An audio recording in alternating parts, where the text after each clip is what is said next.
Tamam. Rama Übeyt. Evet, sınıfımızın en başarılı öğrencisi. Not ortalaması en yüksek, Türkçe notu en yüksek olan arkadaşınız Rama. Rama'cığım, tebrik ediyorum.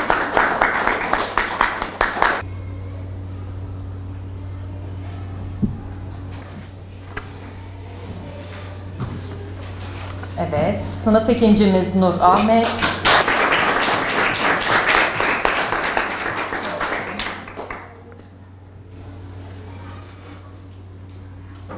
Sınıf üçüncümüz, Türkçe notları yine en yüksek olan arkadaşınız örnek davranışları göstermiş olduğu örnek davranışlarıyla bu belgeyi almaya hak kazandı.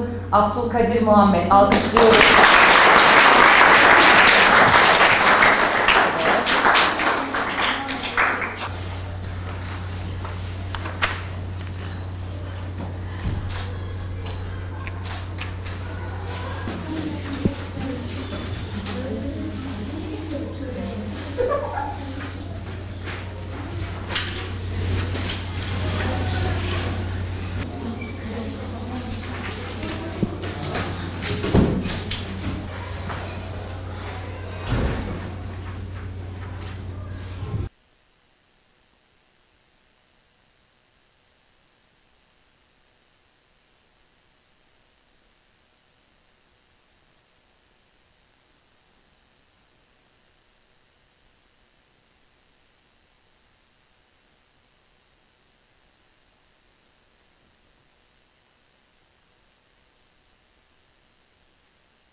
Ben Rama Übeyt. Suriye'den savaştan geldik. Suriye'de okumadım. Ve burada gelip ilk önce Türkçeden başladım. Şimdi bugün karneler günü. Çok mutluyum. Öğretmenlerimi ve okulumu ve arkadaşlarımı çok seviyorum. Ve çok teşekkür ediyorum bizi buraya koydukları için. Suriye'de okula gitmek isterdim ama orada savaş çıkınca okula gidemedim ve buraya gelip Türkçeden okula başladım.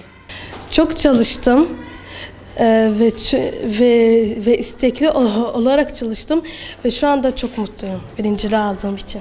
Ben Nur Ahmet, Suriyeliyim. Suriye'den geliyorum. Suriye'de savaş çıktığı için buraya gelmek zorundaydık. Suriye'de hiç okumadım ama Türkiye'ye geldiğimde okudum.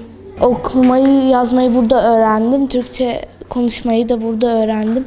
Arkadaşlarımı, öğretmenimi çok seviyorum. Onlar da bana yardım ettiler. Okulum çok iyi gidiyor. Yani istekli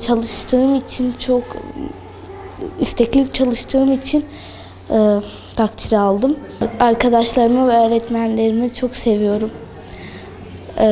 Ve bugün karnenizi aldınız. Ve bugün karne günü ve ben karnemi aldım, takdir almışım. Yani ben takdir aldığımı bilmiyordum. Mutlu musun? Çok mutluyum. Ben Abdülkadir Muhammed, Suriyeliyim. Suriye'de savaş çıktığı için Türkiye'ye geldik. Türkiye'ye çok teşekkür ederim.